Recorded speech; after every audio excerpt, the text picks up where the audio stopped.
Dear students, this is another the webinar series which is we are going to conduct basically focus on your the upcoming examination, which is the February 2021, which is your the physical examination. The main focus of this webinar, it's only 4 hours, it's nearly 4 hours the discussion. This is a discussion about your online, which is your December 2020 SL3 question paper. Then it is basically I am doing there is a the answer script provided. Then based on that answer script, and there are very explanative answers given. Then what I am doing, the analyzing the question and relook at the answers, and the main focus is to how the student approach to the question, because answer is there. Don't worry, I am discussing the entire answer, but I need to take the approach to the answer. That's the main thing, how you analyze the question and how you enter to the answer by the dividing the requirements of the question. Okay, then this is the main focus today, and we will without taking much time, we will come to the your examination paper. Then before this examination paper, you have the pre-scene analysis. Since the pre-scene is a much and more important the document for this discussion, I have analyzed the pre-scene also, and we will take that also. And again, I am starting from the question 2, which is question 3, which is in the section 2 of the paper. We will first discuss the 50 marks of question, and we will come back to the non-resident taxation question and the value added tax and other tax administration provisions. Okay, that's the plan. We will start the session. Then first and foremost, we will go to the analysis of December paper. Before entering to the paper, we will just have a snapshot on what are the theoretical aspects tested in your paper. When the question is doing, I am again coming to this part, but for time being, we will relook at what is your paper. In that, the question 1, which is section 1, there are 2 questions, question 1 and question 2. In that, the first question is on the non-resident and the international taxation.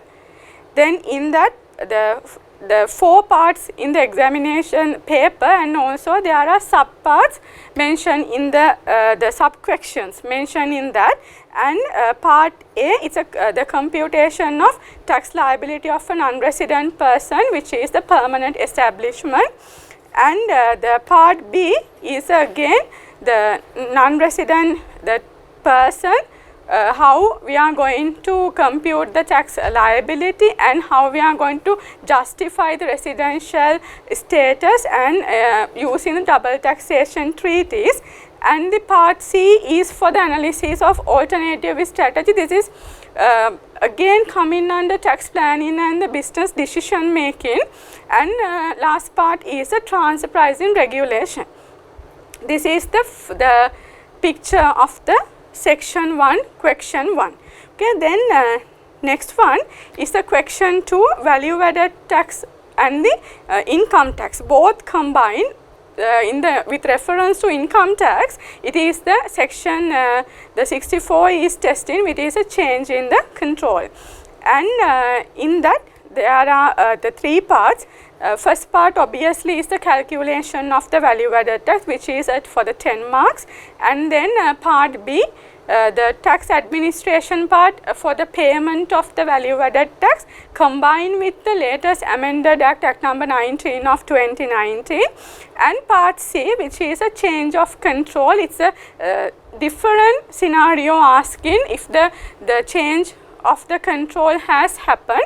The entire answer is in the particularly limited in one section of the Act, and other than that, you have to relate to that the requirement to the other areas of the Inland Revenue Act. That's the second perspective. And the third question, which is the biggest, the highest marks question in your paper, in that based on the pre-seen, the unseen question, in that part A, part B and part C and part D.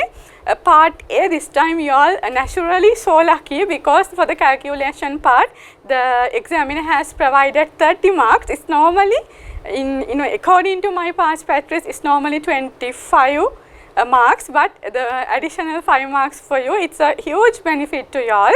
Then part B, which is it's again in the concept of tax planning and the business decision making, which is enhanced capital allowances and the agricultural startup expenses in the expansion perspective. And part C and D again, it's a combination of tax administration with the case law provisions and different scenarios given. In that different scenario, how you are going to react. It's a 2 case law provisions combined. Then that is the entire picture of your paper. This is small analysis of the questions in the paper. Okay. Then the pre-scene is since I have the need to start from this question, I have little bit analyzed the pre-scene again. Then we will come to pre-scene information where the necessary when discussing the question. Okay. Then I am directly now I am going to the paper. We will start the discussion of the paper. Okay. Then in that the question 3, which is in the section 2 of the paper. Okay. This is the question. This is the company taxation question of a resident company taxation. First we will look at the first requirement. What is the first requirement asked by the student for the 30 marks?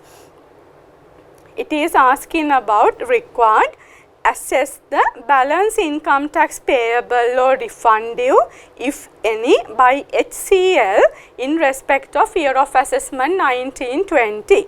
Then this is a normal question. It's asking by the examiner for this relevant to 50 marks question. Okay, now we will go for the facts of the question, and again when reading the question I am giving whether it is allowable, whether it is disallowable and why, everything I am telling, and after that directly we will go to the answer and discuss the answer. First we will discuss the question and we will next go to the entire answer again. Now what I am doing now you have to do in your examination.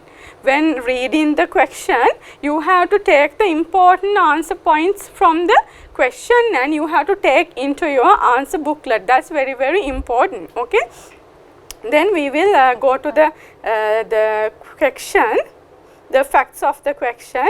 In that, in addition to the information provided in the pre-scene in connection to healthcare and leisure private limited, after that I am using HCL, you are provided with the following additional information for the year ended 31st March 2020. Your year of assessment is 1920. I am again highlighting without the proposed changes, even again the upcoming, which is the next week your examination, in that also the same basis applicable. Then in that Roman 1, the details of the revenue has provided. The detailed unaudited income statement of HCL for the year ended 31st March 2020 is as follows. The revenue separate note is given your paper, and the cost of sales, GP, other operating income, there are reason note, selling and distribution, administration board, there are notes, and the operating profit. We will go one by one. And the finance cost, finance income, 2 different notes are there, and here profit before tax, which is our starting figure for the tax calculation. Let me take the answer too, and we will discuss the point and we will go to the answer. I think that's it's good. It's good without again the coming to the entire answer. We will go to this answer and we will discuss the question too. Okay. Okay. Then again paper. profit before tax, it is in the rupees 1000, then 2.4 million. When it comes to answer, we have started from the, it's a business income. You all know this format now very clearly. Then in that we will come to the answer. Okay. Then there the HCL Private Limited TIN number, schedules to tax computation for the year of assessment 1920, which is computation of business income. Then net profit before taxation, it is 2,489,000, which is the extracted from the paper itself. Then we will go for the next of the information. Income tax expense is there, profit for the year, then revenue. In the revenue, fast moving consumable goods revenue is there, healthcare, leisure and travels, logistics, power and energy. The total 32 million turnover is there as the revenue. Then we will start with the adjustment. The finance cost note is there, finance income note is there, and I am starting from the Roman 2, which is first adjustment. When it comes to that, during the year of assessment 1920, 10 ambulances were purchased at a cost of rupees 5 million each and rented out to the National Hospital to be used for suicide ambulance service. The total monthly rental, that's mean by hiring that, by renting out that ambulance to that the National Hospital for the suicide that service, then the HCL company is receiving a monthly rental of 1 million. Then maybe it's for the from the entire, it's yes, it is from the entire ambulance, then it's 1 million into 12, it's for the, if it is, we think it's evenly throughout the year, it's there, then it's a 12 million of rent income is recorded under rental income. Withholding tax WST on this payment has not deducted by the payer. It doesn't matter, only thing we cannot claim the tax credit, but it's an for rent income, it's a normal income tax, it's applicable. Then here you need to decide whether this is business income or whether this is investment income. That the decision you have to take in the examination. Then this is our organization, we are in a healthcare sector. Then either you can think, okay, the existing, one of the existing business model is the healthcare sector, then with reference to that we are doing one business. Then therefore this is effectively connected to the business. You can think like that, but please put your assumptions very clearly. And secondly, you can think, okay, this is the new thing, this is not effectively connected to the business, then this is a rent income. Whatever you have to justify your answer. Whatever you have to justify your answer, okay. Then if we go on for the answer, in that I have taken it as the, since we are in the healthcare sector, then it is as the part of the business income effectively connected to the business, then it is included in the profit before tax. No need to do any other adjustment. I have put that rental income, it's ambulance, no adjustment, effectively connected to the business. This is section 6G.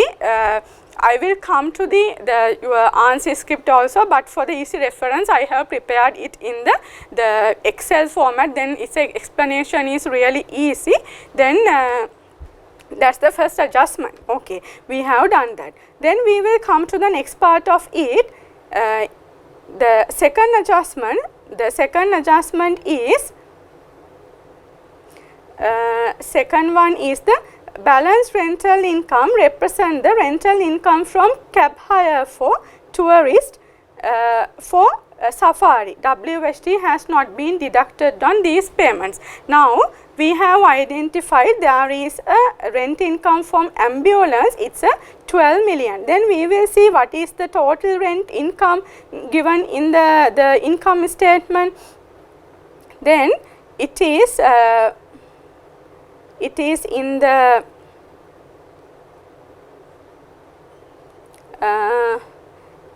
it is not to other operating income, there is a rental income of 25,260. Now you can say 25,260, from that ambulance is the ambulance rent income is 12,000, then in that 13,260, which is this talking about the cab hiring income for the tourists. Now again you have to relook at what is your principal business activity. In that your principal business activity, in there the leisure and travel is there. The promotion of tourism, the hotel sector is still they are doing. Then it is again, this one is effectively connected to the business, therefore no need another adjustment. This is the part of your business income. Then rental income, cab hiring, no adjustment required, effectively connected to the business, the particular section, and how the answer has taken, it's for elaborative purpose is 25,260, it's minus 12,000, which is goes to the upper part of the the rental income from the ambulance, and then balance is the part of the cab hiring income. Again it's effectively connected to the business. I think the first adjustment is clear. Now we will go for the next adjustment, which is Roman the 3 adjustment, third one, during the year of assessment. Now again I have missed that this purchase of ambulance rupees 5 million, it's subject to the capital allowances. Now again, since I have considered it as the business income, then it is a depreciable asset for me, then therefore the capital allowances shall be computed. But if you have considered this as an investment income, then you cannot claim capital allowances on this. I think it's clear. Okay. Then the Roman 3 adjustment, during the year of assessment 1920, a special payment was received from a competitive hotel owner in Pasikuda while agreeing to contain conditions on the opening up of 5-star hotel. Now what is this? My prospective business has restricted by a competitor. Then for that what I have received today, it's a part of my business income. I think you all can remember this adjustment we have discussed in even a pilot paper. We have discussed this type of a question. Okay, then this is the why this is received, due to I am not conducting this hotel business today, then it has restricted my capacity to conduct the business, which is the future business. Therefore it's a part of the business income. We will come to the answer. It is a special payment received from a competitive hotel, effectively connected to the business. This is a prospective business, and therefore the definition, it's covered in the definition of section 195 also. Then it's a part of the business income, no adjustment required. Okay. Then next one, the 4th adjustment. In addition to the equity investment made in healthcare drugs Bangladesh, this is given in where your pre-scene analysis. Okay, HCL has also provided them a working capital loan for which interest has been remitted by the foreign party after deducting WHT tax at the rate of 10%. Now say what's the talking about? The HCL, it's a HCL is us. HCL has given a loan to my subsidiary company. HCL has given a loan to HCD, which is a non-resident person. Loan has given. In this particular situation, the HCD is giving me the interest income. Then for me this is the interest income. For me this is interest income. When remitting this interest income Bangladesh to Sri Lanka, they have deducted 10% WHT. They have deducted 10% WHT. Thereby I am receiving a net interest after deducting this particular 10%. Then first thing, this is my interest income. This is my interest income, net one after deducting 10%. Then what is this 10%? It is for me WHT credit. It is for me WHT credit. Which kind of a credit? This is a foreign tax credit. Foreign tax credit. Foreign tax credit which you can deduct in your deduct in your income tax liability as a tax credit. I think that's clear. We will again come to this. Then it's given for the working capital loan has given, interest has remitted. Then we have to recognize it separately. We will see what is this in the finance income. Fixed deposit interest is there, interest income from healthcare, this is the part, interest income from healthcare drugs Bangladesh Limited, the gross interest has recognized. Then the even we have received the net in the accounts is recognized the gross rupees 5,000. Then for that 10% is 500 is my tax credit. Okay. Now we will see how we are going to apply that to the question. In that, what is that? Is it a business income or investment income? It is my investment income very clearly. Interest income from healthcare drugs Bangladesh Limited. The tax, it's a tax as investment income. It's a 5,000. We have to remove from the business income. Done. Then if gone for the interest income, it's a gross interest. From the healthcare drugs, it's a 5,000 I have recognized separately. And again, for when it comes to the taxable income, what I have done, I have taken it here as a foreign tax credit. Now see, by reading the one adjustment, all the facts given, if it is linked to 3 or 4 places, I have linked that 3 or 4 places simultaneously.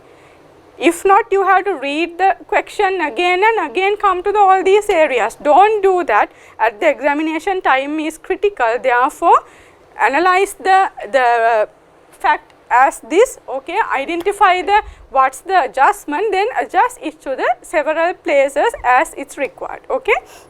Then we will go to the next adjustment.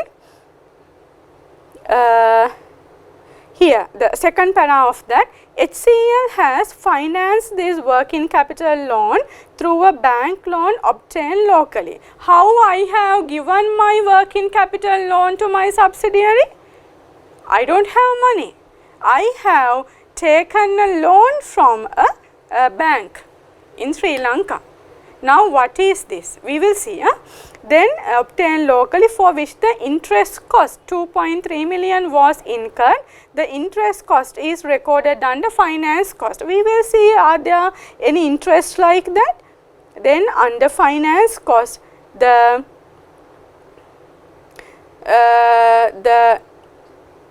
term loan, bank overdraft, then changes in value of the financial assets, bank charges, property revaluation, exchange loss. Now whatever may be in the term loan and debenture interest there, this amount is there. Then what is the requirement, what you have to do? This is 2,300. Why I have taken this? To provide a loan to my subsidiary. Then from that loan I am receiving the interest income. Thereby this 2,300 is effectively connected to the investment income. Then can I deduct this from the business income? No. Then where I have to deduct it? It shall be deducted from the investment income, which is interest income, which we have recognized as rupees 5,000. Clear? Okay. Now we will see that adjustment, how we are going to do that. First one is we need to add back finance cost. It's already deducted from your the profit before tax. We need to add back that finance cost directly relevant to production of income of what? Investment. It's a 2,300. Then we have to add back, but we can deduct this from investment income, which is less finance cost 2,300.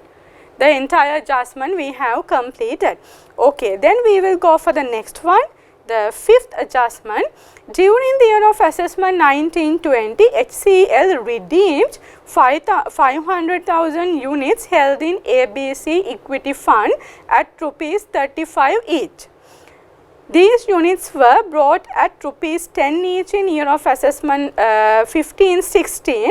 The value of a unit on 30th September 2017 was rupees 28. Now when reading this first thing, you have to identify what is this unit.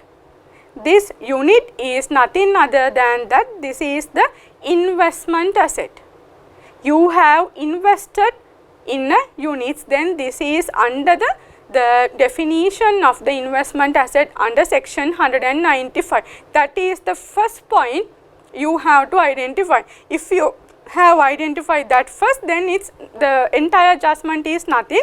Then what it has mentioned, it's rupees 35. It's rupees 35 and 30th September. This is the consideration, and the cost as at 30th September 2017, it's rupees 28.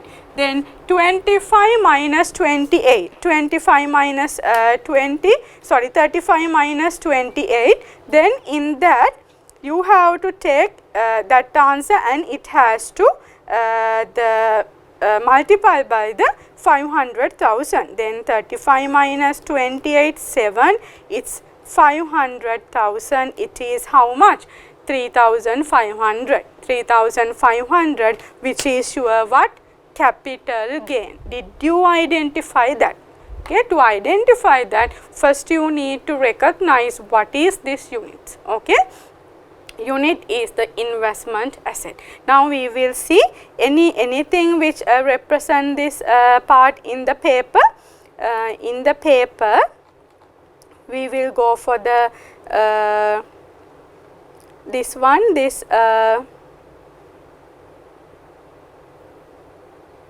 we will come to that later. We will identify the capital gain tax, which is subject to capital gain tax. What is the calculation? This is gain on realization of investment asset, which is disposal of units. In that, sale proceed, as I have taken 35 into 500, 17,500, the less value as at 30th September. This is the cost of the asset under the transitional provision. Then it's 14,000. Then we are having a gain on realization, which is 3,500. This is a capital gain. What is the income tax rate applicable for the capital gain? It is 10%. Done. Then there is a accounting gain on this. I think it's in the other income part of it. Then yes, we will see when analyzing the question, we will found that. Then we will come to that later. That's the fifth adjustment. Then after that, the sixth adjustment, HCL carried out a scientific research study to find out a measure to prevent the spread of the viral infection. For this study, rupees 7.1 million worth of diagnostic equipment was purchased. The equipment is recorded under property, plant and equipment. Now, already it has recorded under PPE. You can go for the either two options. One option, you need to look at whether this is satisfy the criteria under section 15, which is research and development and the agricultural startup, which is our specific deduction. In that, the scientific research are very correctly covering. Then you have two options. One option, this is a research and development expenditure. Then you are eligible to claim what? Double deduction. Double deduction you can claim.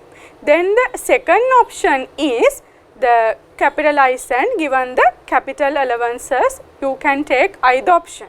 But for EC, it's a for the easy way, we can take the 100% today the benefit. Therefore, I have taken this as the under section 15, even it's very clearly in that section, very clearly given, even it is in the capital nature, irrespective of the capital nature, you can deduct. It's the most specific deduction, one of the most specific deduction given in the Inland Revenue Act. Clear? Then therefore, I have taken it as the deduction in the P&L, but either you can have the option. Okay, then we will go for that one in the business income. It is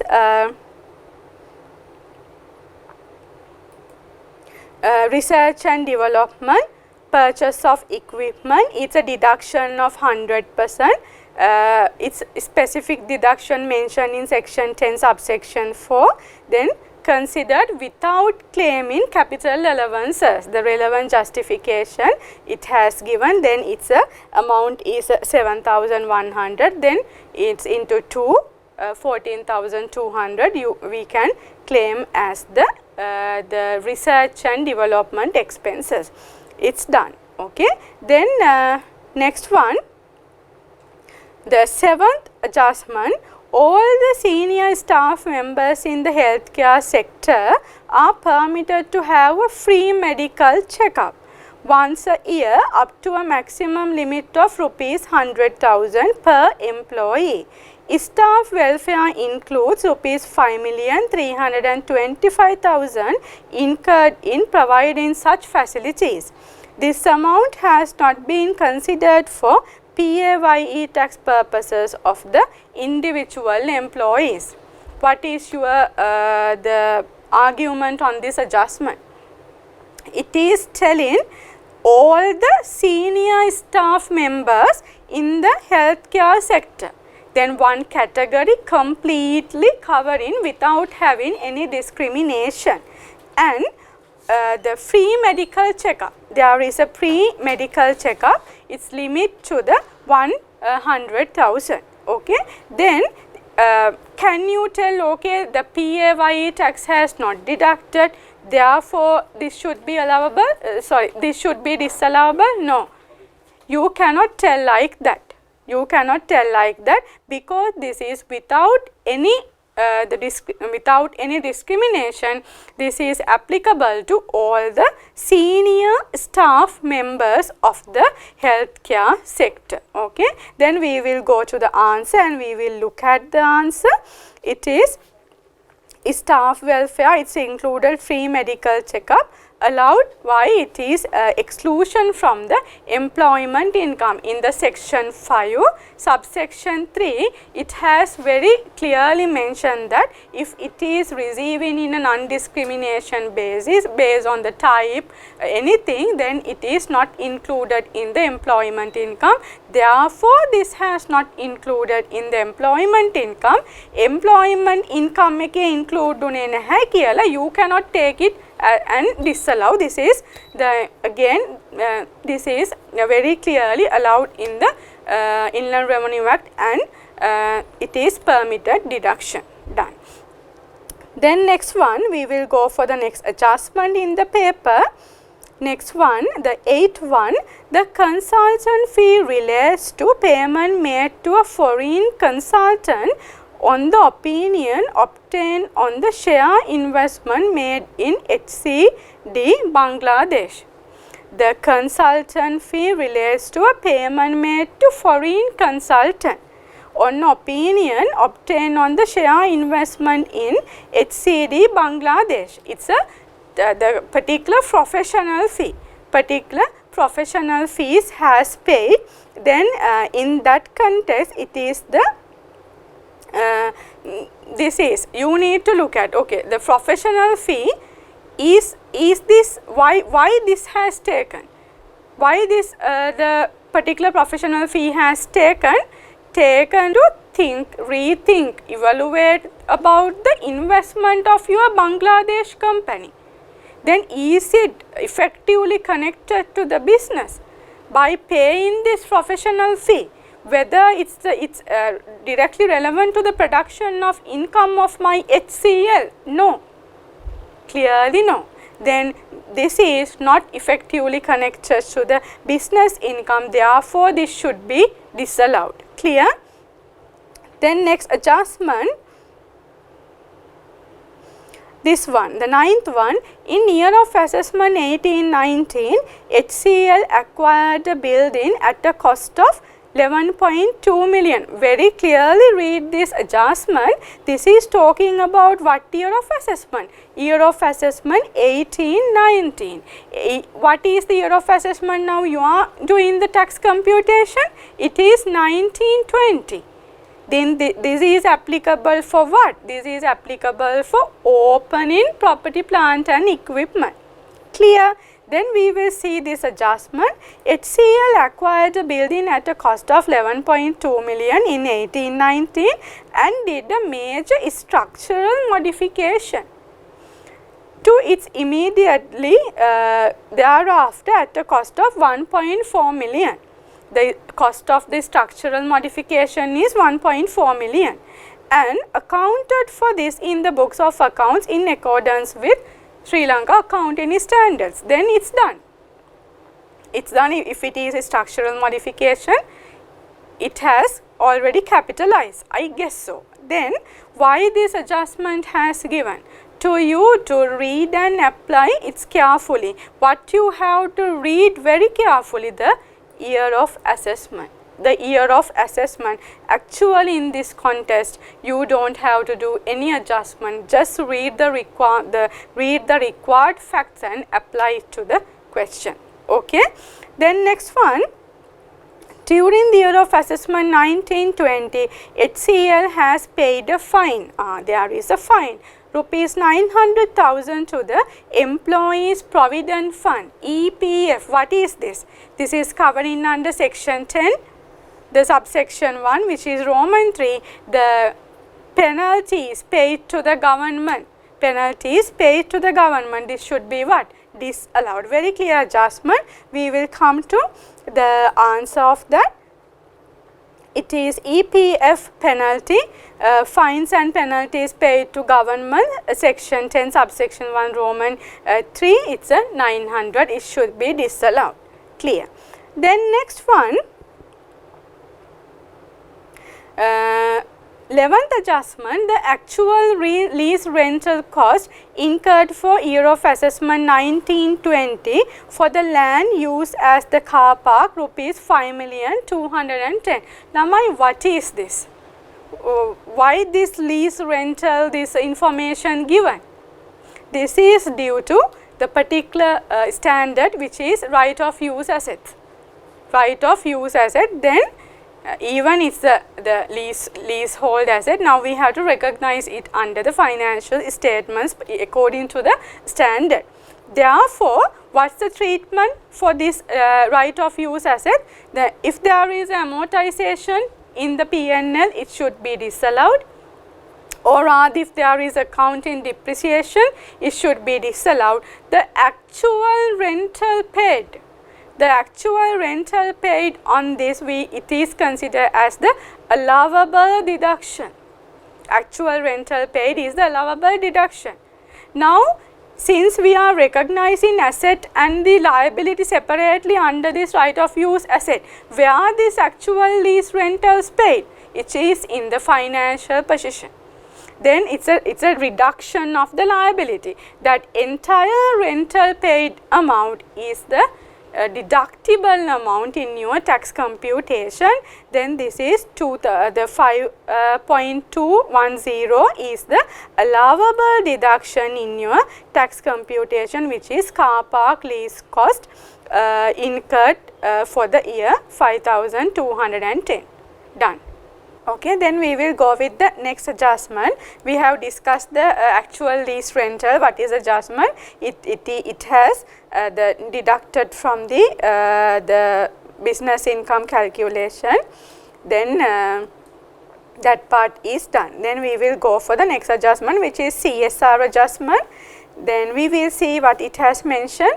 Adjustment 12, CHR expenses represent rupee 3.6 million incurred on face masks and sanitizing equipment donated to whom? Minister of Health. Then it's what kind of a donation? Donation to the government. And the balance represent the cost of materials donated to again Sri Lanka Army to clean and clean the public areas.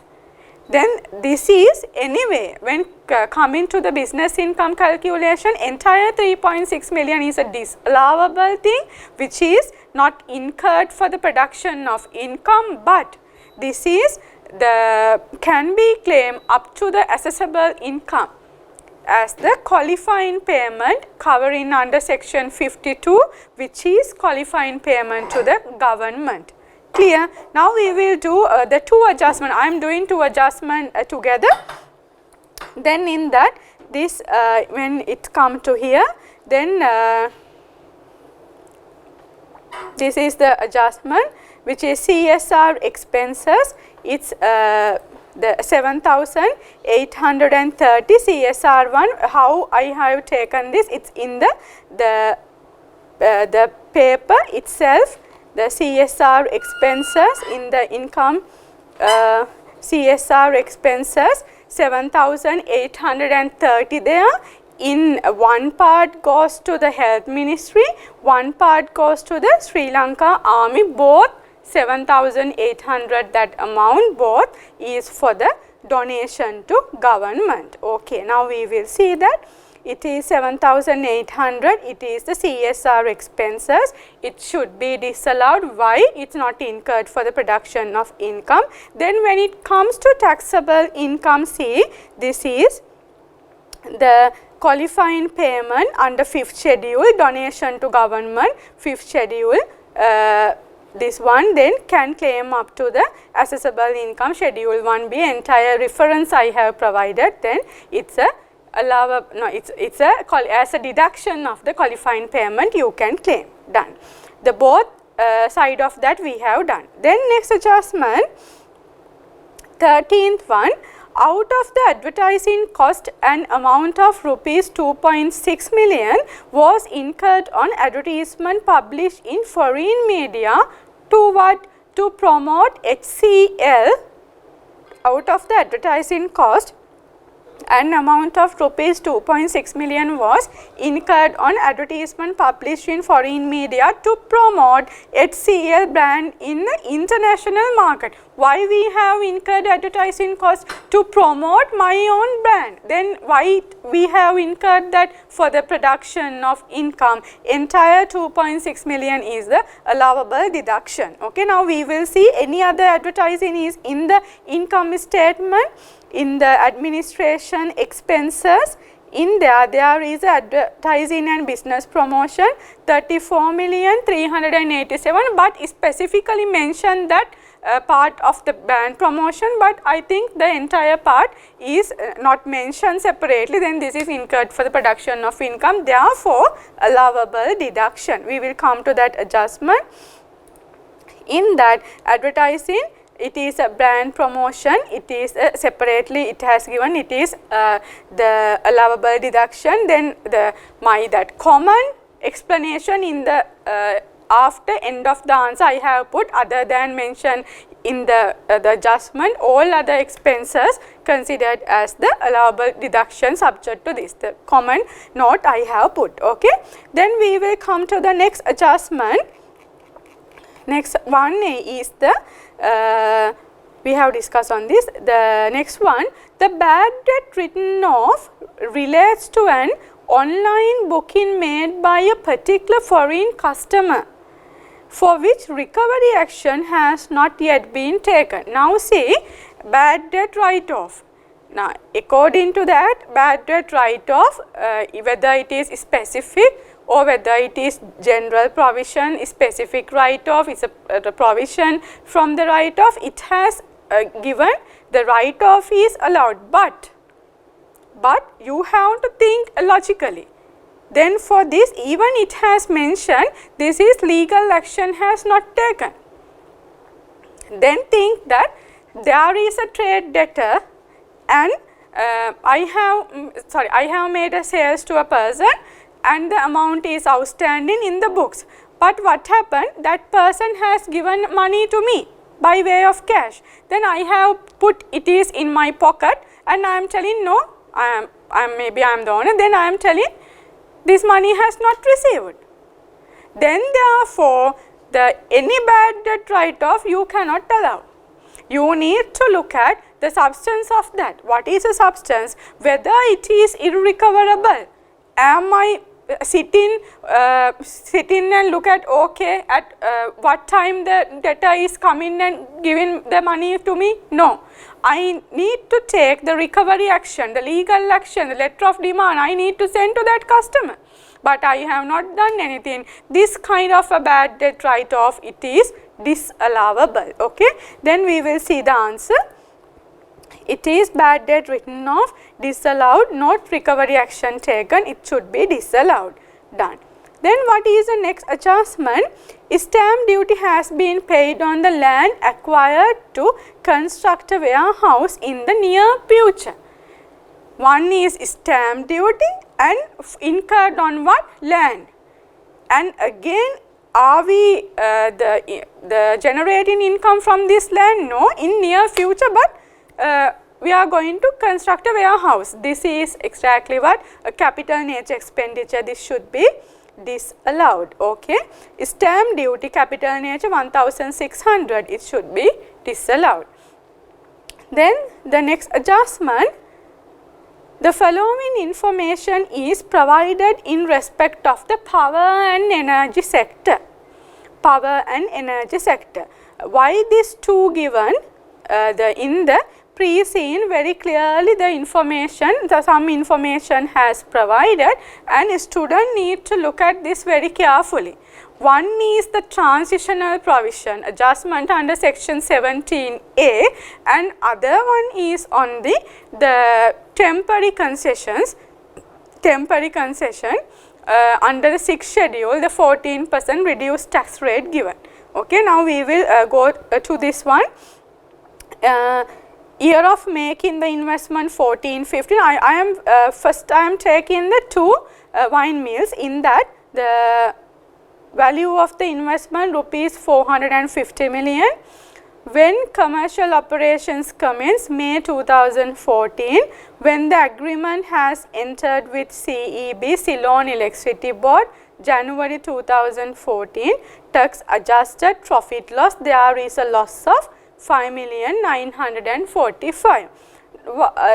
In this very clearly, you do not have to think, very clearly examiner has given, it is to be noted that the profit and income of the undertaking of two mills, the wine mill project is enjoying tax exemption up to the inclusive of year of assessment 1920 under section 17A of the Inland Revenue Act number 10 of 2016 as amended subsequently. That means this two wine mills, these are the particular tax adjusted loss, it is exempted loss. Okay.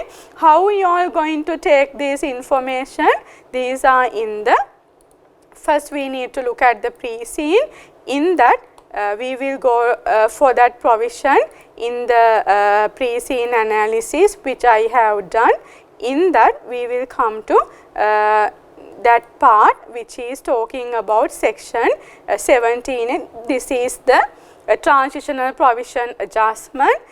In that transitional provision adjustment, very clearly it has mentioned based on the number of years you can take the particular exemption which is in the transitional provision gazette notification. It has mentioned section 17A, I have bolded, and how to apply it. The exemption is provided on or after 1st April 2011 shall be exempt from income tax for the period. Now for our one, it's 450 million the exemption, the investment. In that the requirement is more than 300 million and not more than 500 minutes covering.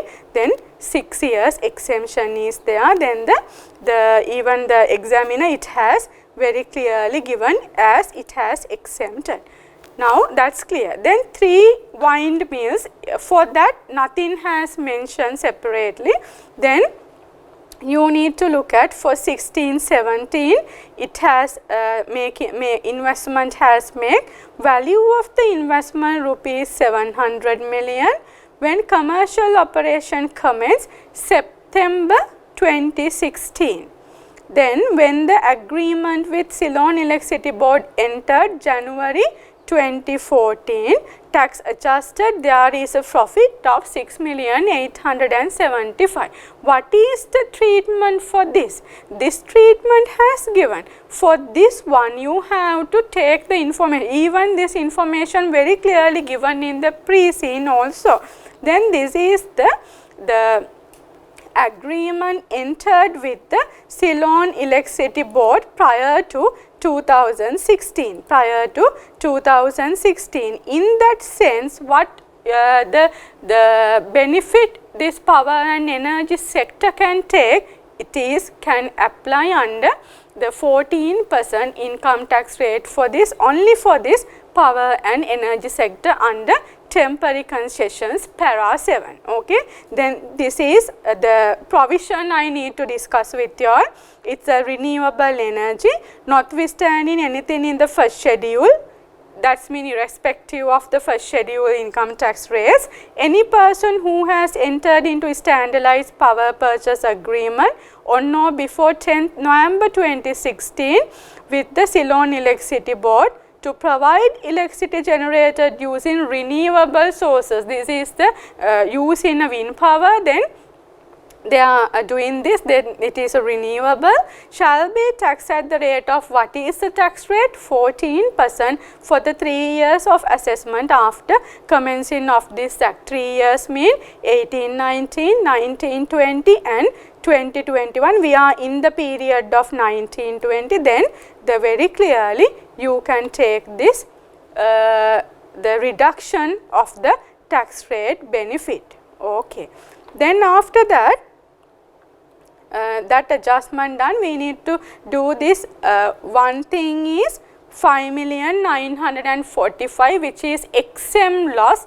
It is in our, it has in our the account in profit. Then we have to remove that first. That is tax adjusted loss of exempted undertaking, power and energy, section 17A as per transitional provision. Now it has deducted from the PBT, it's disallowed, it should be taken into consideration of separately, should be added back. That's the first adjustment. Second one, we have to now 6,000 amount has given, then when doing the tax calculation, tax liability, we will come to that later. Then that also okay. Next one, details of assets acquired during the year of assessment 19-20 are as follows. Now 19-20 additions are given. Then what happened to the previous things? It has given in the next one, 18-19, what are the amounts? It is given. Now bare land acquired to construct a warehouse for renting purposes. Is the land considered as the depreciable asset? No, land, then therefore no capital allowances. I will go one by one. For this, bare land not eligible for, this is capital allowances under section 16, 4th schedule to and the transitional provision, all the combination is there. Then bare land, it is not eligible. Okay. Then the next one, which is 10 ambulances. When the first adjustment we have done 10 ambulances, it's rupees, it's given as the 50 million, but in the adjustment it has given as the 5 million, but don't worry, but don't worry, it is take the correct amount in this schedule. It's a cost of 5 million. Here it's a 50 million, but we will take the 50 million as for the basis of capital allowances. Okay. Then we will go to that one, which is 10 ambulances purchased in 1920, 50,000 divided by 5, it is 10,000. If you have consider this as investment income, please note that you cannot compute this capital allowance. Okay. Then next one, intangible asset, online medical consultation platform usage right for 10 years. Now this is intangible asset. Actual useful lifetime of the intangible asset has provided. Therefore, we need to consider that actual useful lifetime for capital allowances purpose, then 230,400, it should be divided by how many years? 10 years. Then that is intangible asset 230,400, actual useful lifetime is 10, then it is the 23,040. Okay. Next one, forklift machines 85,575, it should be provided capital allowances for number of years of 5. Forklift machine, then it's 7 divided by 5, 17,115. Next one, diagnostic equipment used for research. Okay. Now for this one I am not taking capital allowances since I have considered this for the research and development, and I have taken the additional or a double deduction under 6th schedule. Next one, medical equipment 240,000, again this is eligible for the capital allowance. It is medical equipment 240,000 divided by 5, 48. For diagnostic equipment used for research and development under section 15, hence not eligible for capital allowances, that note is there.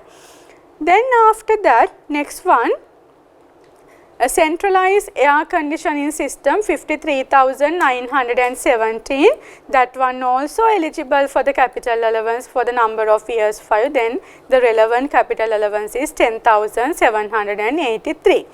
Now we need to consider the what happened to opening balance. Depreciation allowance claims for year of assessment, depreciation allowance claim for year of assessment 18-19 was 27,890. Very clearly depreciation allowance amount has given. Even you need not to think, none of the asset reached their fully tax depreciated level in year of assessment 18-19. That's in for 19-20 this year also. What is my capital allowance? 27,890. I can take it to the calculation very clearly. Depreciation allowance on opening balance of depreciable asset 27,890. Done. Now I think the tax adjustments done. Then we will see last adjustment during the year of assessment 1920. HCL paid rupees 108, 984 as economic service charge and rupees 198, 320 as income tax installment payment. What are those? These are the tax credits. Then it is, I am directly going to the, since if I have missed something, then I am directly going to the tax credits. In that economic service charge, the particular amount I have taken, quarterly installment payment, that amount I have taken. Now what we need to do, read the question entirely and we need to look at what are the missing points we need to gather for our answer. In that this part and the revenue we have discussed. Now we will come to note 2, other operating income. Rental income, we have done the adjustment. There is a dividend income from healthcare drugs Bangladesh Limited. This is net 926. Then what is this dividend income, from where I have received? From a Bangladesh company in a non-resident company, and whether now what you have to look at in the dividend income, this is I have received from the non-resident company. Then what is the provision in the Inland Revenue Act under section or the schedule 3 of the Inland Revenue Act under exemption? If the company, if my company HCL is holds more than 10% of the shares of this non-resident company, then this dividend income is liable or exempt. It is exempted. According to the preceding information provided, whether are we invested in more than 10% or not? Yes, we have invested more than 10%. Therefore, this is exempted, and again we need to remove this from the business income and we need to take it separately to the investment income as the exempted source. We will come to that part of it. Then here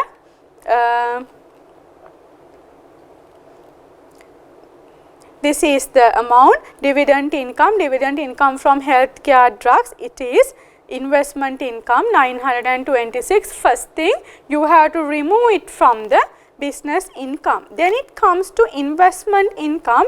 We have to take it separately. Foreign dividend income, which is exempted because HCL has invested more than 10% of the stated capital or a share capital of that Bangladesh company. Done. Then next one, gain from redemption of ABC equity fund units. This is what the amount I have searched when doing that adjustment is 12,500. We have adjusted the capital gain, but this accounting profit we need to eliminate from the business income. Now we will do that adjustment in the business income calculation. The 12,500 we need to eliminate. It's clearly given gains from the redemption of unit. It is separately taxed at the investment income under capital gain. This accounting gain we need to remove. That part also done. Then special payment received from a hotel owner in Pasikuda considered as the business income. No adjustment required. Value appreciation of investment properties 28,200. What is this? What is this gain? Because as per the accounting standard LKS 40, then the gain or loss of the most of the cases is the gains are coming.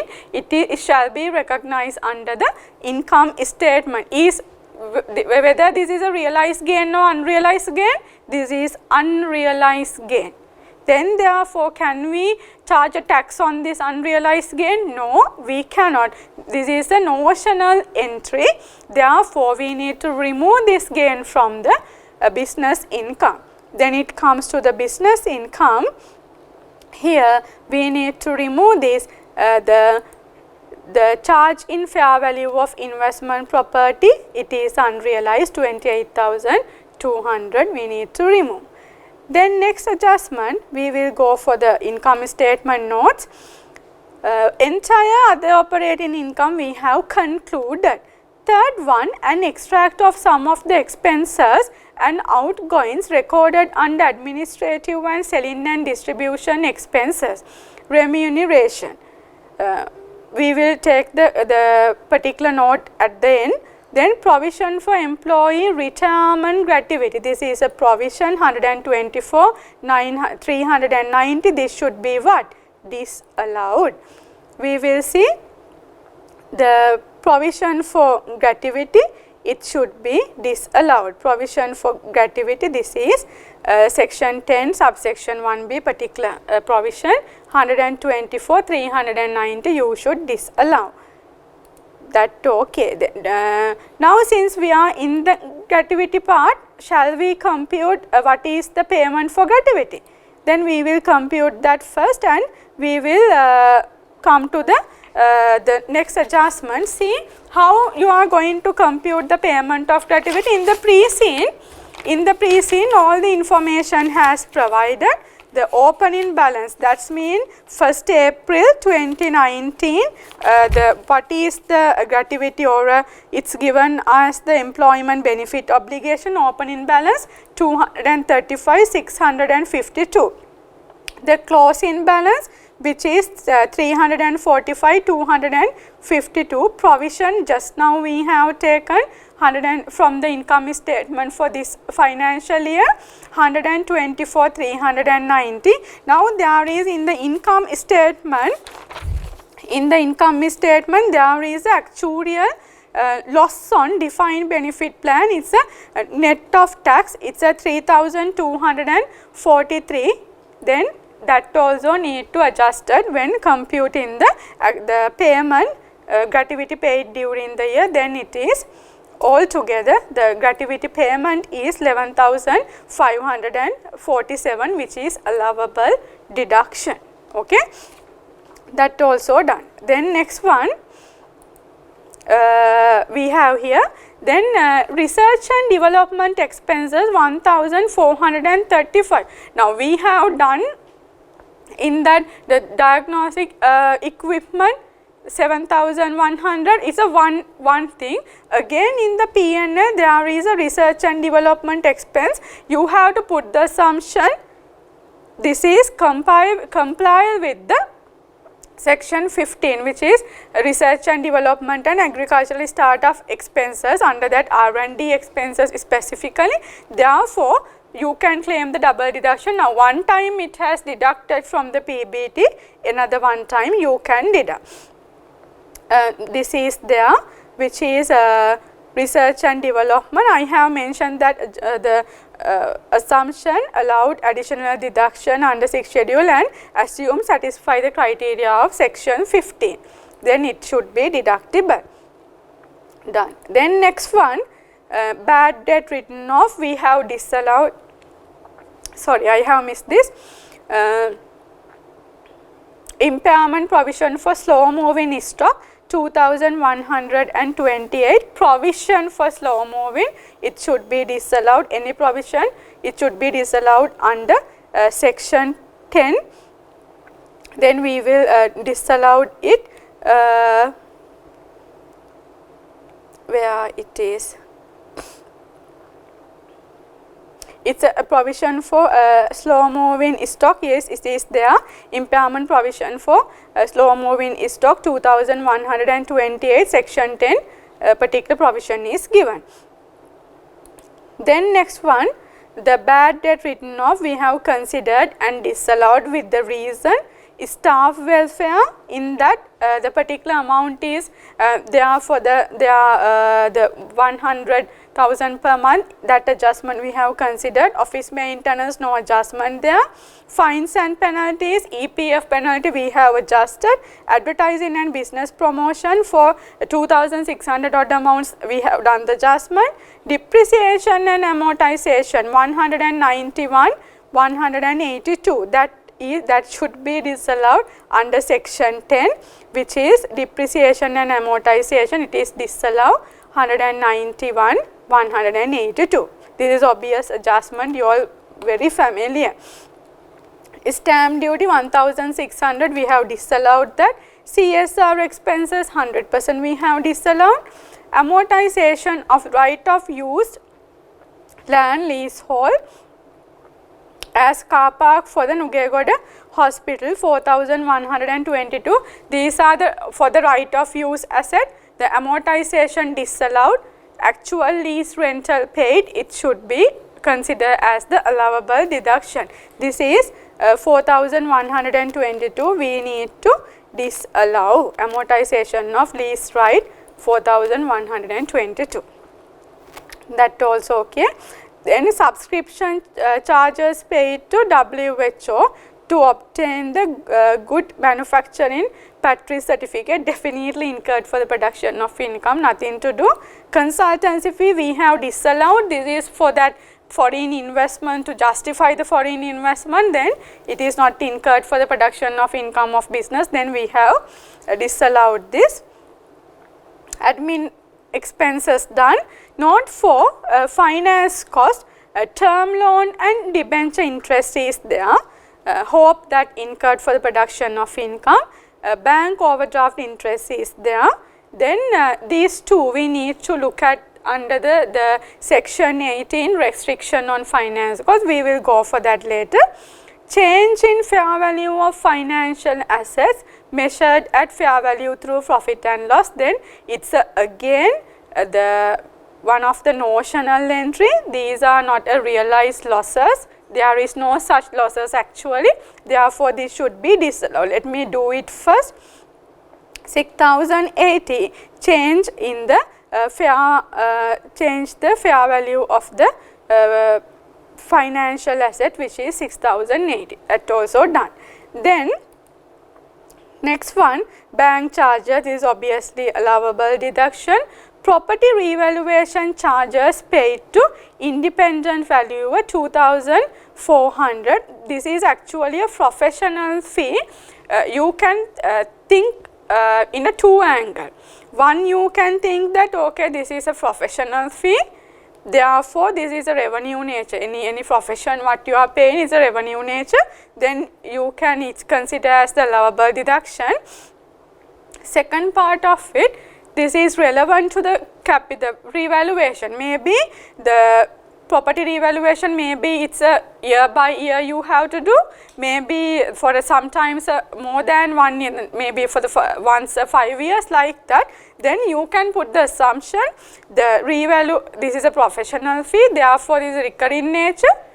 Again and again you have to pay this when that revaluation is doing, then therefore it's allowable deduction. If not, this has incurred for the capital nature thing, which is that one also you have to justify by telling for a revaluation, maybe the enduring benefit is goes to another more than 12 months period. Whatever thing you can consider this as the allowable deduction, or either you can disallow as per the requirement. Then I have put that property revaluation charges. Since it is in the answer script like this is, I have taken as this one, but I thought it's that's why I have put it in the red, because in any angle you can look at that, you can do the whether it's a capital nature or whether it's a revenue nature, you can by put in your justification, allow or disallow, you can decide. Please put your justification and assumptions very clearly. And next one, exchange loss resulting from the interest paid by Healthcare Drugs Bangladesh Limited. Again, what is this? 850,000. This is for the exchange loss on what? That loan given, the interest income receiving from that loan. Then this 850 exchange loss, is it due to the business? No. Is it due to the investment? That cost should be transferred to the investment income and should be disallowed to the business income. This is exchange loss incurred for investment income 850. Is this the only adjustment? No, you have to go to the investment income and you need to deduct it from the interest income of Healthcare Drugs, which is exchange loss on interest paid by Healthcare Drugs Bangladesh 850, and you need to take the net amount as the net interest income. One of the good adjustment, you have to think little bit. It is not it's not that straightforward adjustment, you have to think and you have to apply. Okay, then next one, other than term loan and bank overdraft, all other things we have discussed in the finance cost. Then finance income, interest income from fixed deposit, it's grossed, withholding tax has not deducted. Then withholding tax has deducted, but in the account we are taking it as the gross amount, and the withholding tax, the receivable recognizing separately. Then 74,250, it should be removed from the business income here. Fixed deposit interest income gross considered as investment income under section 7. Then we have first removed from this, and we need to add back to the fixed deposit interest income gross. That adjustment also completes it. These are very common adjustment. Then interest income from healthcare deduct, all and every adjustment done. Interest income from treasury bills, again the same thing, remove from the business income and take it into the investment income. This treasury bill interest income considered as investment income in section 7. It has removed from the business income, and after that treasury bill interest is part of what? Investment income. Done. Then anything we have miss? Yes. What we have not done? We have not done the finance cost adjustment. We will come to that adjustment on long term loan and debenture interest and bank overdraft interest. Okay. Actually the company is above the limit to claim the finance cost, then but I have put that note as usual. Finance cost, computation of disallowable finance cost, even there is nothing because their share capital and reserves high positions, very good positions, then therefore actually the entire finance cost is allowable deduction. But I have taken this finance cost as for income statement, term loan is there, overdraft is there, total finance cost is this summation of these two. Actual borrowing, I have taken all these figures from the pre-scene, and the stated capital and reserves I also taken from the pre-scene. Then limitation, the 4 times I have taken because when analyzing the revenue, it's a fast manufacturing consumable goods, healthcare is a service, leisure and travel service, logistics service, power and energy small amount, then fast manufacturing consumer goods, whether they are buying and selling, doing and manufacturing and all, I have taken it as the organization other than manufacturing based on the turnover proposition. Okay, then if you are taking like that, please put your assumption again, but in here no need because the share capital and reserves, it's even the together, it's above the 613. Okay, then excess of the borrowing, the note you have to put excess of the borrowing than the maximum borrowing limit, there is nothing, therefore no disallowable finance cost. Note, since the actual borrowing limit is below the maximum borrowing limit, there is no disallowable finance cost. Okay, then this is that note. When it comes to finance cost, I need to tell you all, the student asking from me whether we need to take the ending balances or opening balances. It for examination purpose, if the 31st March balances are given, please take that because it's the easiest thing. But in practically, since the act is not given,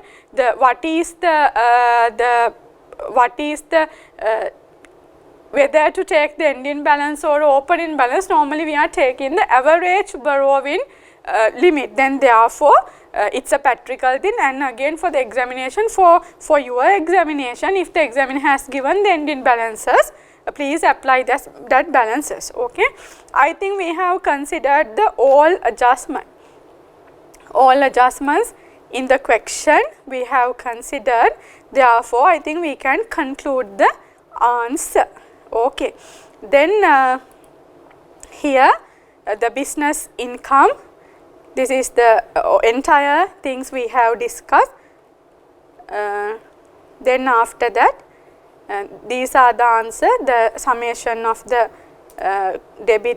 summation of the plus side and the summation of the minus side, and then deduction, and there is a business income of 2,452,752.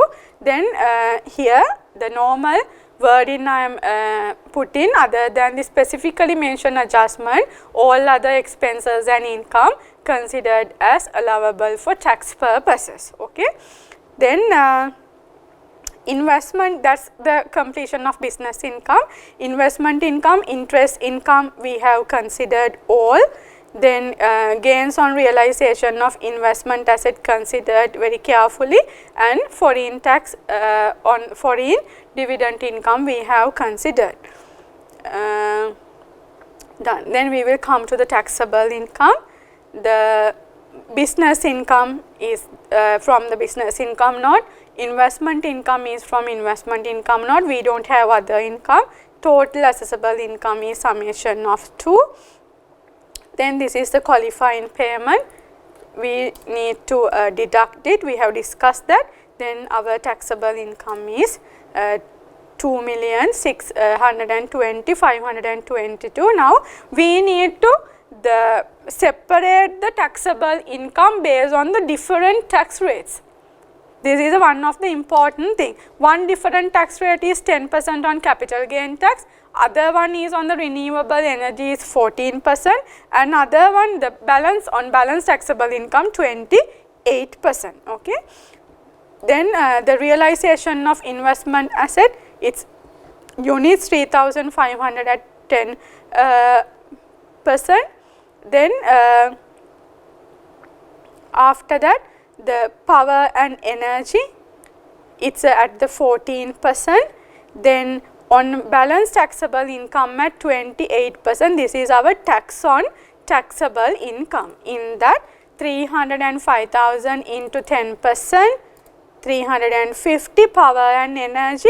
This one I have, where I have taken, it's given in the page number 10 of the paper very clearly, 6,875 at 14%, 963, and on balance taxable income is 2,620 amount minus the subject to capital gain amount and the power and energy one. Then the balance is at the rate of 28%, which is the 7,033,379. Total tax liability is the summation of all these three. Tax credits, we have economic service charge,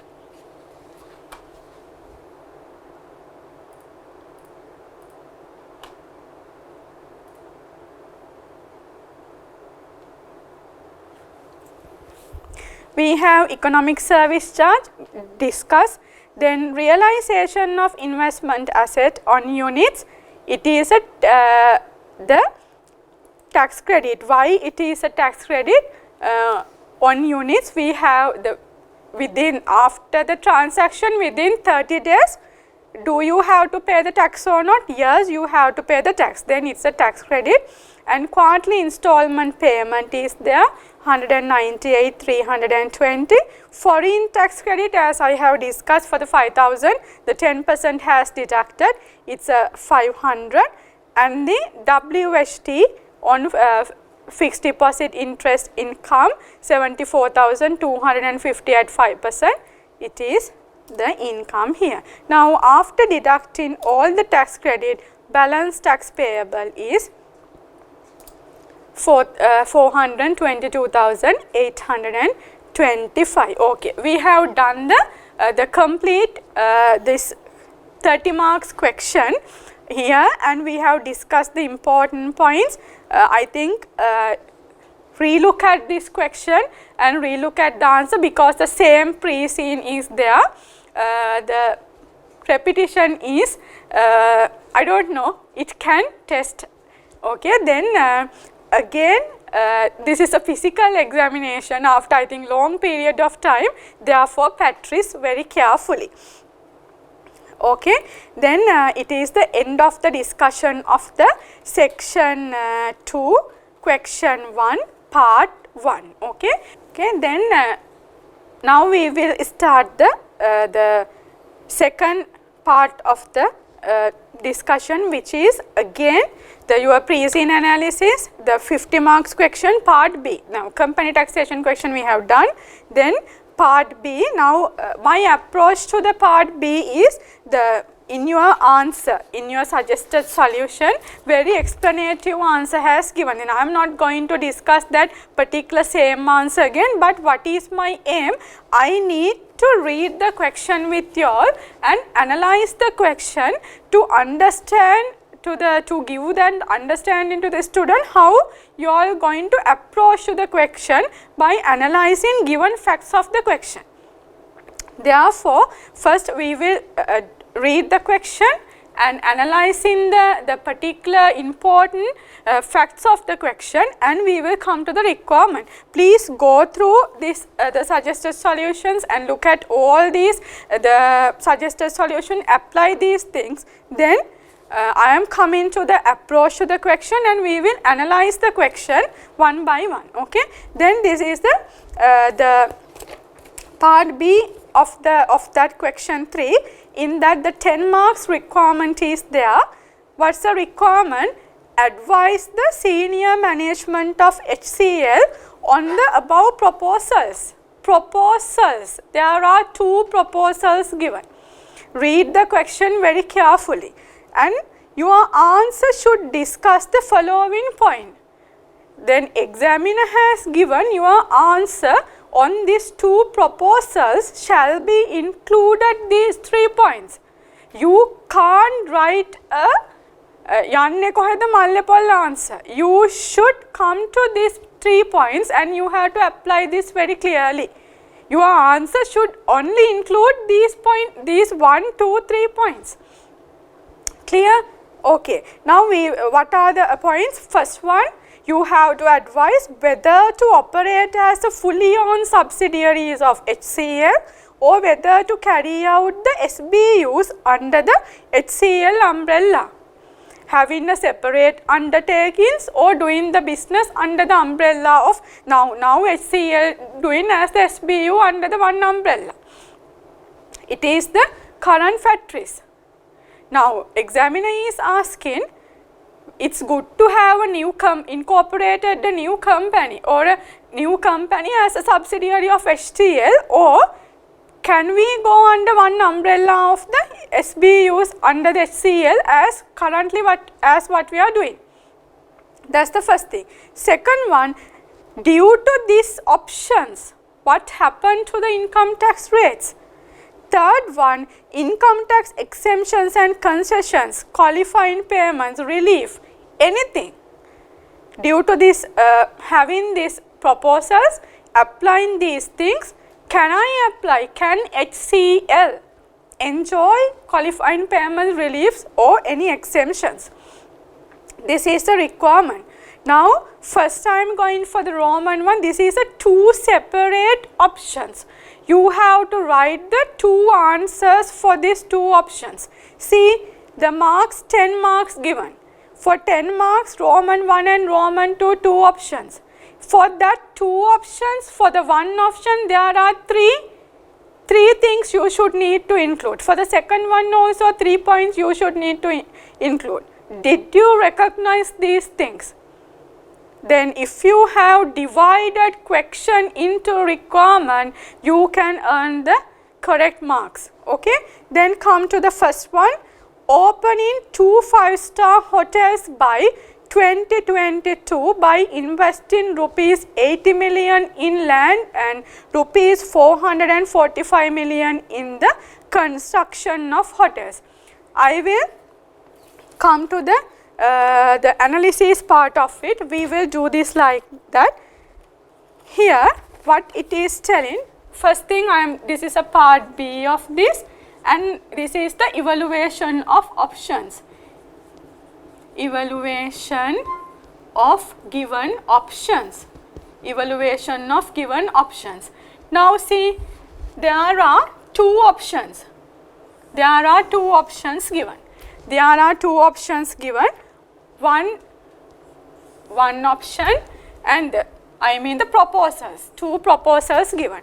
In that, the first proposal is to what? Opening 2 5-star hotels.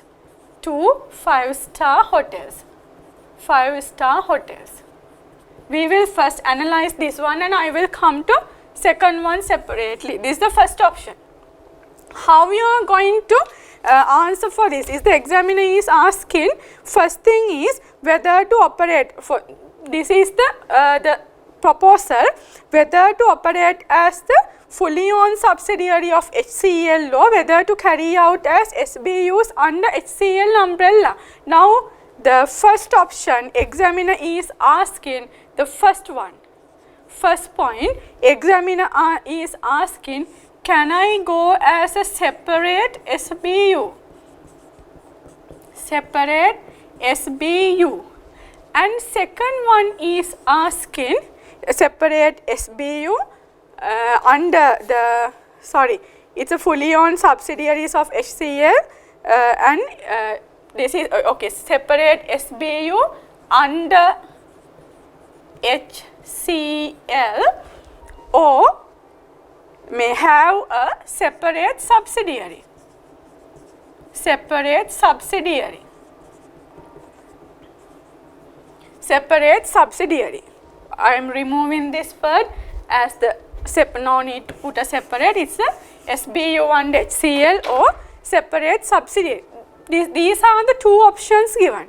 Now you have even in the one thing, one proposal, two questions asking. In that two question, then you have to analyze these two. If this is a, I am taking here, if this is a separate, if this is a SBU, then it is what is the income tax rate? What is the CIT rate, income tax rate? And second one, income tax concessions. Income tax concessions. Income tax concessions. Done. Then second, if incorporated a new company, then in that also, what is the income tax rate? What is the corporate income tax rate? And second part, what is the income tax concessions? Concessions, what are the income tax concessions available? And again, you have to think, recommendation.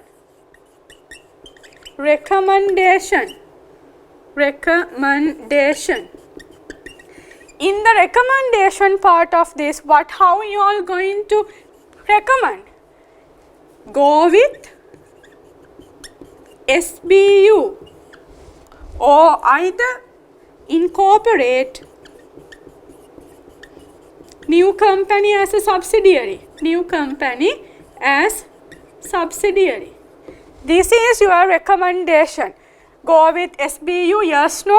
Incorporate a new company, yes, no. How you come into this recommendation based on this thing?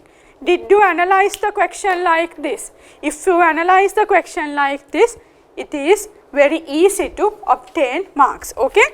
Then we will fill the gaps in the chart by applying the information given in the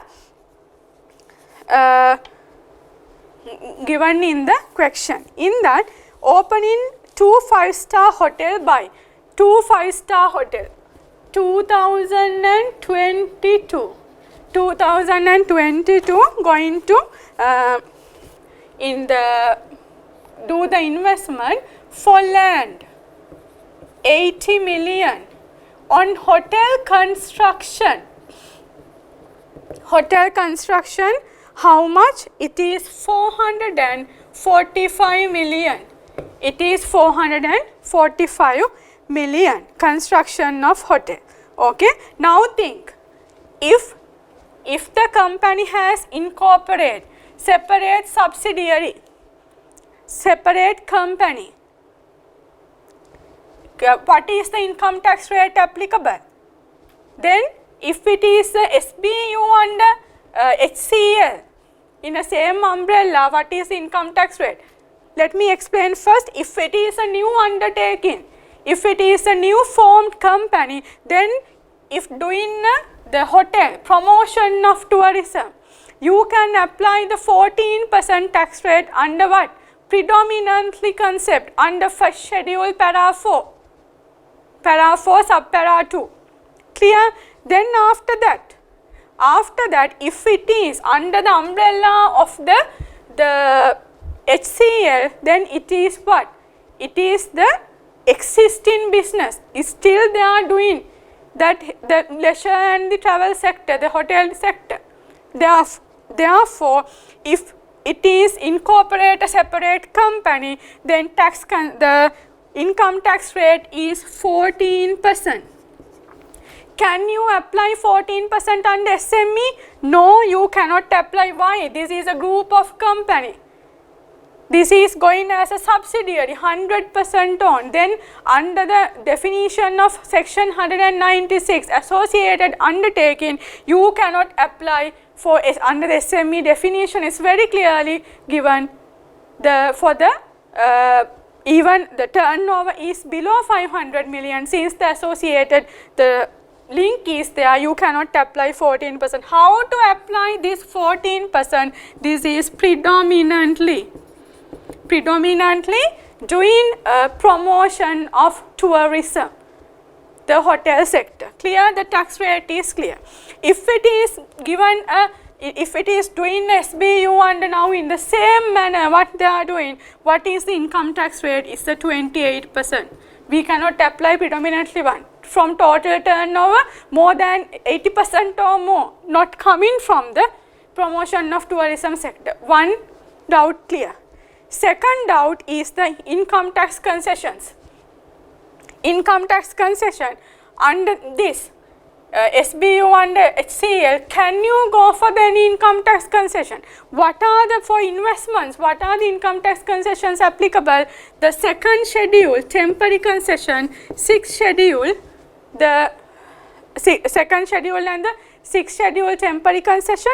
Second schedule is for the other concessions available. Therefore, this is what? For apply this one to this SBU. Can we apply? This is, if this is going under this basis, what? Expansion of existing business. Then can you apply the second schedule and sixth schedule? No, you cannot apply because it is the expansion of the existing business. Now that part is full. Clear? Then we will come to this part. If it is a separate company, then if it is a separate company, we will need to look at again what we need to look at the space. Actually, I need to look at of the space here. What we need to look at again, sixth schedule temporary concession, second schedule. Now, when it comes to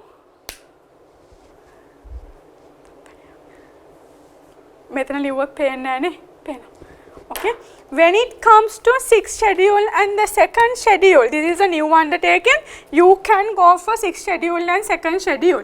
Temporary concession. Temporary concession, we will first look at what is a temporary concession we can do. Now the hotel is going to start on 2022. The temporary concession, what is the rule? From the effective from Act only how many years? 3 years. So 18, 19, 19, 20 and 2021. These are the 3 years. After that, can we apply this temporary concession? No, we cannot. Therefore, in which year the management is going to invest? 2022. Then can you come for the sixth schedule for this one?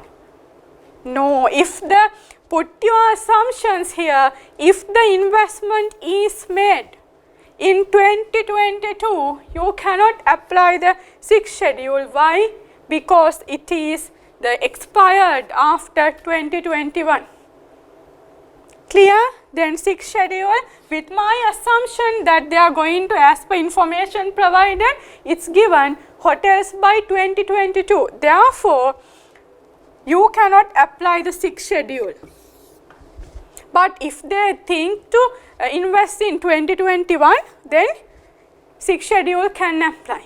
Then the second schedule, what is the the minimum investment requirement? Exceeds $3 million. Exceeds $3 million. Then see, what's the amount of my investment? What is the amount of my investment? One is land. Investment on which asset? It should be depreciable asset. Is land a depreciable asset? No. Land is not a depreciable asset. Then in the hotel, we will assume this is the depreciable assets. In a building, hotel construction, then 445 million. LKR amount is given. Now we need to look at whether it is equivalent to $3 million or more. It's given, that's the requirement. Then here exchange rate, we need to take the exchange rate and we need to look at that. In the paper for the non-resident taxation question, the exchange rate has given 180. Therefore, I am using this exchange rate for this. Then therefore, if you have taken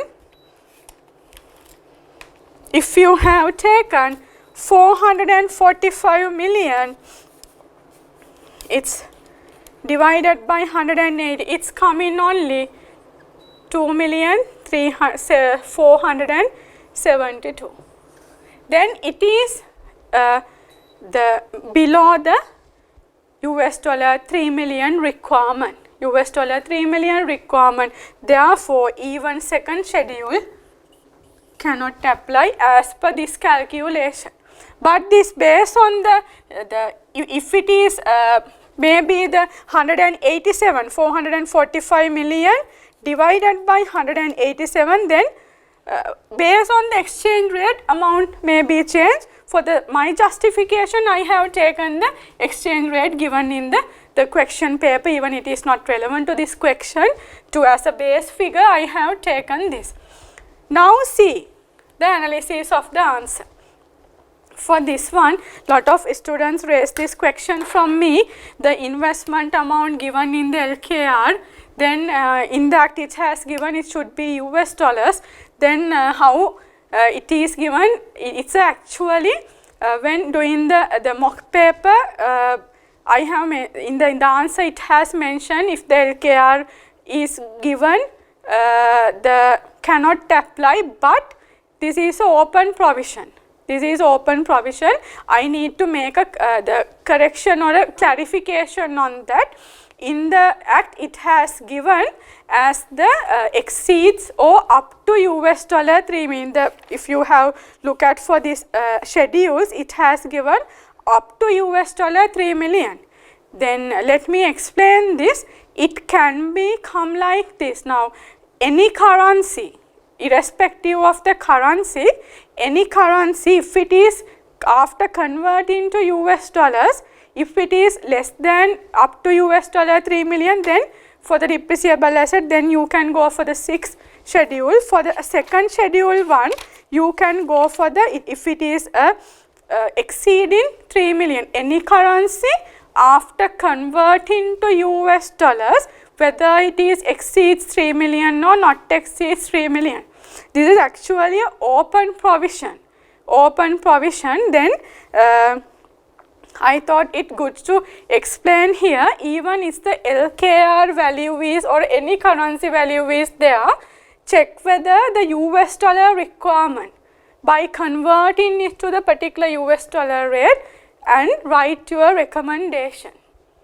Okay, I am repeating it for second schedule and 6th schedule.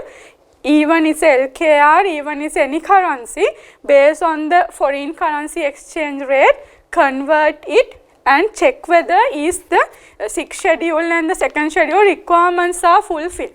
Since this is open to you to think, and because the even examiner has think in that manner, then please apply this way to the examination if it has tested. Okay, then the for entire part I have discussed. Now I am in the lack of recommendation. What is your recommendation? Incorporate a new company as a subsidiary and apply the 14% tax rate. Clear? I am not going to discuss the answer. The very explanative answer is given. But I need to come to this. First one, you need to evaluate the two options. It's coming to the two requirements. Now you can see all covered. If you have right now, it is asking rate, income tax concession, go with this one or this one. All covered. This is my main perspective you to explain. Okay, done. Then we will come to the second option. We have to do this one now. Then the second option, acquiring a company engaged in cinnamon growing and invest in rupees 475 million to grow cinnamon plants on the new land to make it profitable in the immediate future. To brought forward tax adjusted business loss of this company is rupees 12 million. Now separate option, but you have to apply what? You have to apply this format again, because you have to fulfill that three things again. Okay. Now what is talking about? It is a cinnamon growing to acquire a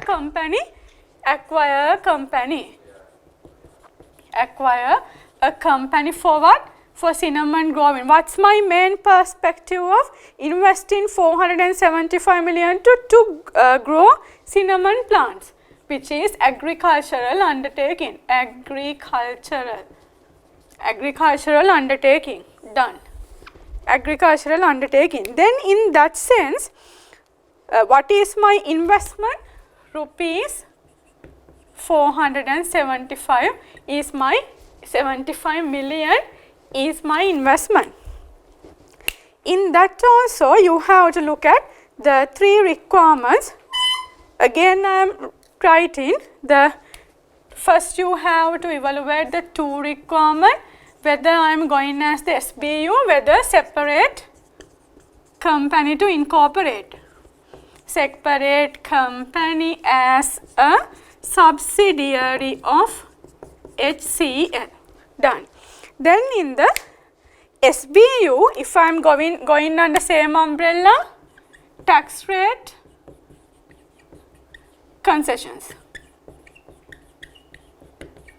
If it is a separate company as a subsidiary, tax rate, concession.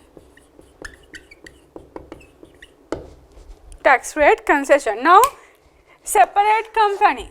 What is the tax rate? Predominantly conducting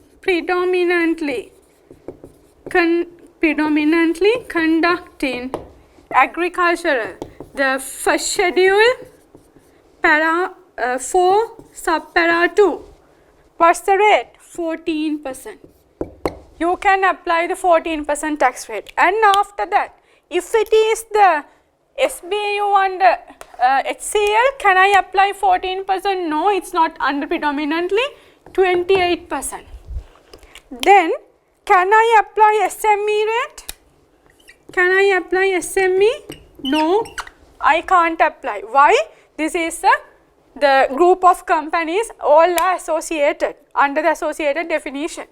Now, tax concessions. Tax concession, again the question it has given, it's they are going to invest in the plantation, then to land to grow cinnamon. Then therefore, I guess this 475, I assume that this is a land. To grow cinnamon, there should be a land, and I have to take the small plants, and I need to prepare the land for the cultivation, all these things. Then can I apply second schedule and the sixth schedule this concession? No, this is not a depreciable asset. And plants, what is the plants? These are biological assets in the accounting standards. Therefore, the land is not eligible for this second and sixth schedule. Then I have eliminated that in first. Then what are the concessions I can go? Is specific deduction under section 15. Is specific deduction under section 15. Section 15, what's that? Research and development and agricultural startup expenses. What? 100% irrespective of capital nature. You can deduct. That means this entire 475 which is incurred for the cultivation of land, preparation of land for the cultivation, and the section 15 for that agricultural, that under definition para A and para B, both you can claim irrespective of capital nature. That's the concession you have. That's the concession you have. Now you have to check what is the good option. Is this good? Go on SBU. No, my rate is 28%. Is this good? Of course, yes. This is your recommendation. What is your recommendation? Recommendation is again incorporate separate company. Incorporate separate company. For 10 marks. For 10 marks, did you apply like this? To separate the requirement into subsections and apply that particular your knowledge to given scenario. For if this is for 5 marks, this is for 5 marks, this is as I have think this, there is a 2 option. C, can't you gather these marks? You can. Okay, this is the analysis of, I am not going to read out the question, but I need to give the essence of this approach to the question.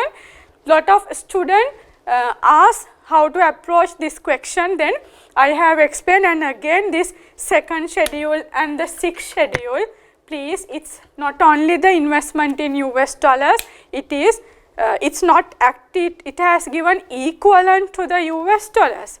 But it's given up to US dollar 3 million, exceeds US dollars 3 million, then it's in the act it has not telling it should be invested in US dollars. Then it's open, therefore put your assumptions and apply it correctly. I have cleared that one also. Okay, then this is the discussion of that question. Then we will go to the next part of it. The part C, which is again discussion the required, discuss the tax implication of the above, referring to the provisions of the Inland Revenue Act number 24 of 2017 and decided case laws. Okay, we will discuss it now. Okay, then we will discuss the part C of this. We have discussed the requirement. We will see what kind of a discussion we have to do. It's telling Edward is not interested in forming a separate legal entity for the SBU as suggested by the finance director. In the pre-scene, this information provided, the one option is to whether go for the SBUs or under the umbrella, or the separate incorporate separate entities as we have discussed. But Edward is not like for this option. Therefore, he is the one of the key shareholder in that HCL. Now he is looking for a consultation. Hence, he wishes to get a consultant's opinion addressing shareholders' rights obligation, since he has a 50% stake in HCL for him and his wife. Now he need to take a consult on to evaluate his rights and obligation on this 50% investment. Now Lamai, when reading this paragraph, you have to think. Shareholder is evaluating rights of the shareholding, obligations of shareholding. To that, he is going to take a consultation. then whether this is relevant to HCL. That's the first question you should ask. Whether this is relevant to HCL. In my argument is no.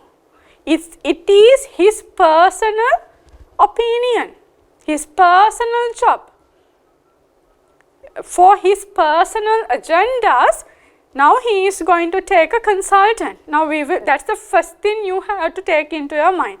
Next sentence, the fee quoted by the consultant to give this opinion to Edward, rupees 2.5 million. Not a small amount, it's massive. And Edward seeks your advice whether such a cost is deductible for tax purposes. Deductible for tax purpose for who? HCL, my company. Oh my God, can I deduct this? No. That's the first thing you need to recognize. This is a personal expenditure. On a personal requirement, he is going to do that. Then this is under section 11, subsection 1, our main deduction rule. Expenses incurred for the production of income. For that year of assessment, you can deduct, but this is not expense like that. Then what's the requirement again? Discuss the tax implication of above, referring to provisions of the Inland Revenue Act and decided case laws. Decided case laws. Do you know what is the case law relevant to this? The same kind of a case law for the Candy Ice Company, which is CIR versus David Tappuhami. That is the case law provision. They are the same scenario. Same scenario. You are so lucky. The same one has tested. Now, how to approach this kind of a question? Part C of the question, I am not discussing the answer, but I am giving the essence of that answer. How first you have to go to the requirement, and the requirement has two things: the provisions of Inland Revenue Act, discussed from the provisions of IR Act, and the second part from the decided case laws. In that sense, provisions of Inland Revenue Act. What's the section? Section 11, subsection 1. What's the section 11? It is our main deduction rule. Main deduction rule. Main deductions. What's the main deduction is telling? Expenses incurred for the what? Production of income. Production of income in that year of assessment. In that year of assessment. Then what you have to look at, whether this has incurred for production of income. Whether this has incurred for production of income, my answer is no. Then that's the provision of the Inland Revenue Act. Then you have to go for the case law. What is the now production not incurred for the production of income? Now your justification, you have told no. How you are telling it as the no? It's not an expense of company. It's not an expense of HCL. Whose expense? It's the requirement of Mr. Edward, Mr. E. Who is Mr. E? Is a shareholder. Then it is for the shareholders' requirement. Then this is not, again I am coming to this part, this is not the incurred for the production of income of the company. And what is the case law? It is a CIR versus David AW, it's a yes, it's a AW, David Appuhami, which is there is a the company called Candy Ice Company. In that company, to evaluate the rights of the shares and the share to this particular appellant, then the particular expense has incurred, he has which is a litigation expense, that litigation expense has deducted from the income statement of that year and then other years. Then what happened from the appeal, the court of appeal, and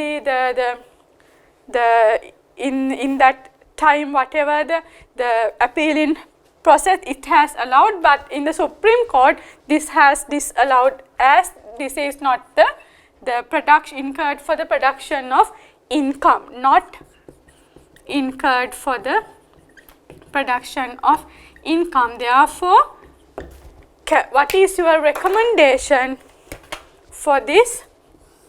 For what is your recommendation? Recommendation is not incurred for the production of income, therefore disallow. Therefore disallow. Quoting all these things. For the 5 marks, if you have analyzed these two and write this answer, it's more than enough. Please go through and read the suggested answer provided. And the C and D, we will go for the next question. It is the part D is requirement. Discuss the tax implication of above, referring to provisions of the Inland Revenue Act number 24 of 2017 and the decided case law. Again the same requirement, we will see what's the provision. HCL has claimed the depreciation allowance for the windmill plant, which is a wind power thing, considering it as a plant. Okay, the Thornhill versus CIR, this is many times highlighted. This is for as a definite case law. Therefore, please even now go through this case law. Okay. However, during an initial discussion with the Assistant Commissioner of the Inland Revenue Department in relation to past tax issues, he pointed out that the windmill cannot be considered as a plant, and therefore the depreciation allowance claim need to be disallowed. This is the issue. The wind power project which is in a plant, in that plant the Assistant Commissioner is telling you cannot claim capital allowances. This is a plant, then therefore not it is not after 1st April 2018, it is prior to 1st April 2018. At that time number 10 of 2006 Act is there. Now it's governed by the transitional provision, then section 25. In the section 25 provision also very important, that the knowledge of the transitional provisions also really important. Now we will come to the analysis of the answer or approach of the answer. What is the approach? Again asking two things: provisions of Inland Revenue Act, then case law. Case law, provisions of, actually when it comes to provisions of the Inland Revenue Act, Act number 24 of 2017, no definition for plant. No definition, done. Then for the, if I have taken, this is as per the pre-seen information, plant and even the unseen information, plant is acquired or constructed, prior to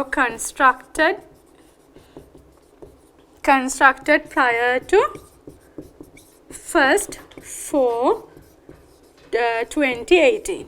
Therefore, what is the definition? What is the particular act at that time? Act number 10 of 2006. Act number 10 of 2006. This is a particular act. Then in that section 25, but section 25 it has mentioned plant, equipment, machinery, everything is there. Okay. Then from the provisions of the Inland Revenue Act, we cannot take much information. Then we will need to go for the case law provision. Okay, the case law provision. In that case law provision, the Thornhill versus CIR, the case law is the the Thornhill versus CIR. In that, very clearly mentioned that the three things should be included in the definition of the plant. For this, I am taking the answer, and we will discuss the answer since the all requirement from the case law provision it has taken. Okay, let me explain it with the answer. When it comes to the answer, the last part of it, in that it's given three essential qualifications for any given subject matter before it can be considered a plant. These are in the Thornhill versus Commission of Income Tax case law. These are the points which has finalized. In that, it must be an apparatus.